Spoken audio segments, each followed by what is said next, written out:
And the little stamp that I'm using for these kids' book, which I'm doing with this illustrator named Juliette Fogra, who's a real genius in my estimation, we made a stamp, and the motto on the stamp is "Through the darkness into the light."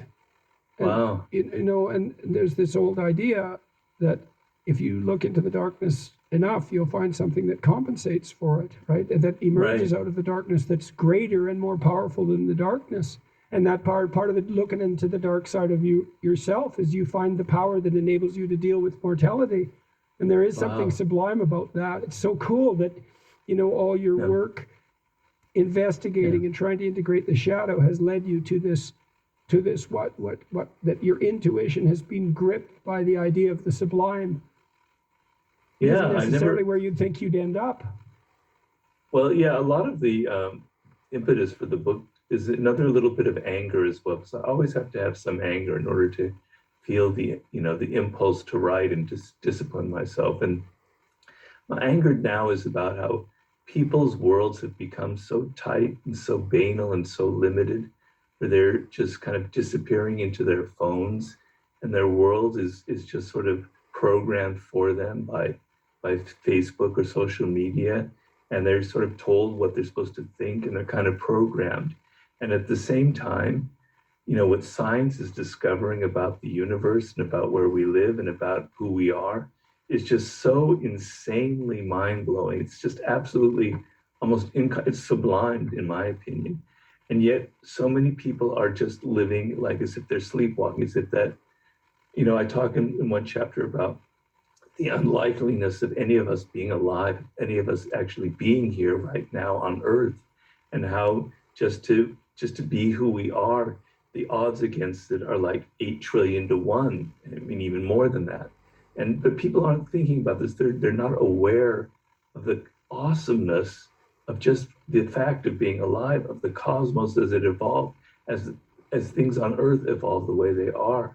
And so I'm kind of angry a little bit about how people are just not aware of this. Well, that anger, again, that's, one of the things I did as a clinician is to help people find their purpose, was to help them find out what they're angry about. It's like, well, what's your problem? You say that, what's your problem? But actually you want to know. It's like, because if you have a problem, then, because there's lots of things you could be bothered about, but you're not bothered about by all of them. Right. There's something that stands out for you as, something that violates your sense of moral propriety, let's say. That's your problem. You think, well, I don't want to have a problem. It's, yes, you do. You want to have your problem, and then you want to go try to solve it. And if you're looking for meaning in your life, it's like, well, what bugs you? Well, I'm annoyed at this and that. And it's pretty naive and low resolution and formulaic to begin with, but you could zero right in on that, and then you find the purpose of your life. And that's in that anger. It's in that anger, at least to some degree. Yeah, and as I said, I can't write without it. I don't know why. Every day I have to feel a little bit of pinch of it, or like a little bit of edge of that knife in me. And sometimes, well, you have to be. That's right. I mean, I find when I'm sitting down to write a chapter, because it's hard to sit down and write a chapter. It's a lot of work, man. And, writers always whine about that, but it's hard to do. It's as hard as clinical work, which is the hardest work I ever did. And so, but I have to be, it's like, there has to be a reason for this, to get me going to do it. It has to be important. And that means it has to be dealing with something weighty. And if it's weighty, it's going to call out of you all your emotional responses, including certainly including anger. Certainly that's a tremendous form of energy. Well, I don't know if you have the same experience, but I read so many books for my research, et cetera, and that's the main thing that I fault them with. There's no kind of energy behind it. There's no human behind it. There's no voice that's kind of screaming out why they have to say this. Screaming out is exactly right. That's a great book, Screams, like Solzhenitsyn's Gulag Archipelago. That's like 3,000 pages of screaming anger. It's like you sustain screaming anger for 3,000 pages. It's unbelievable. It's unbelievable. It's like being caught in a windstorm reading that book. Yeah. And that's no wonder that greatness is terrifying. Yeah, and that's kind of channeling the dark side in some ways. Yeah. Yeah, well, definitely. I mean, that man brought down a totalitarian state, at least in part. It's like you didn't Yeah, have to have a lot of force, and you think that there's not going to be anger in part to push back against. That's all that kind of petty tyranny that you were talking about in right. its most, what would you say, most rigidified and universal form. And Yeah, one man, who decided he was going to tell the truth and harnessed that passion to his words, changed the yeah, world. yeah, yeah.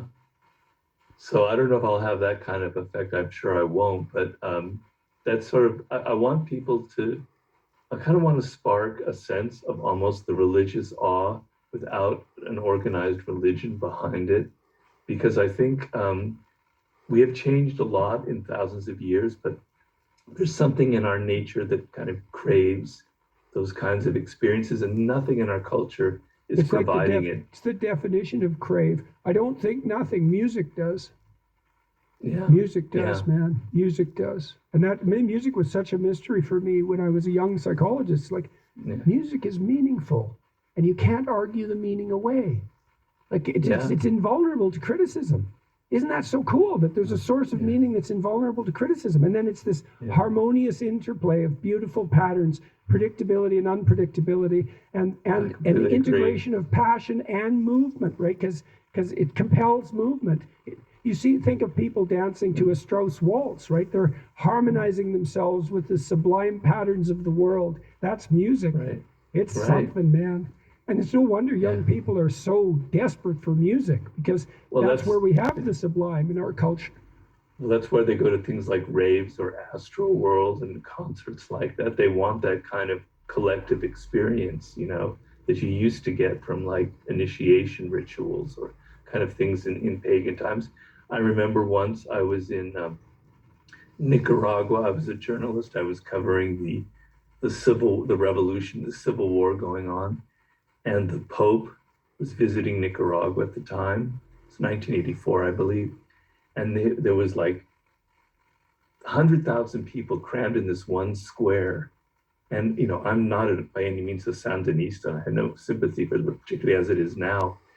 But the feeling was that I experienced, I've never experienced anything else like it, of that crowd and that group emotion. It can be frightening too. It Well, can turn yeah, into yeah. Well, then we something, can it can think turn into about. like Well, that's it. Nuremberg. Well, that's it. That's the thing. The Nazis were unbelievably good at bringing that up, right? And so you might Yeah, say too that if we can't figure out how to harness that force in a positive way in our culture, we yeah, pretend it doesn't exist. It's going to come up in these underground ways because the yeah, craving for it is so deep. And the yeah, Nazis were masters of spectacle and fire. They were yeah, really good at that sort of thing. And Orwell was courageous enough to point that out. He said, well, we yeah. don't have anything with that power to combat that terrible, No, dramatic evil. But you do see it in a concert. You do see it in that collective. Well, you yeah, said you saw it in relationship to the Pope, and that's, well, hopefully that's something good, or at least it's certainly a lot better than Nuremberg. yeah. And to I think that we mean, don't need that, or that that's just superstition, that's oh, I extraordinarily know, naive. Yeah, I yeah, know, I yeah, know. I agree. yeah. Yeah. Well,